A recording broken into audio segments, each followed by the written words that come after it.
In this video, I will show you how to fix Tesla app failed to log in. So sometimes that might be because the Tesla server may not be working.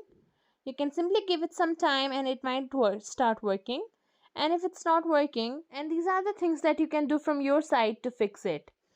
So if you have turned on any VPN or proxy, then simply turn it off.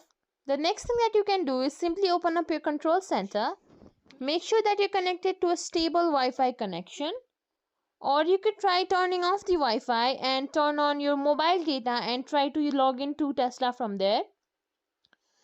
Now the next thing that you can do is simply click and hold on to the Tesla app. Here you can get app info, click on it. From there click on force stop, then confirm it. Now go to storage uses. Here you can see clear cache written in bright red, click on it. Once your cache is cleared, you can simply try relaunching the app. Now if it is still not working, what you can do is click and hold on to the Tesla app icon. Click on uninstall, then reinstall your app. Or what you can do is go to App Store. In the search bar, search for Tesla app. From here, check if there is any update available. If there is, then simply update your app. Now one last thing that you can do is open up settings.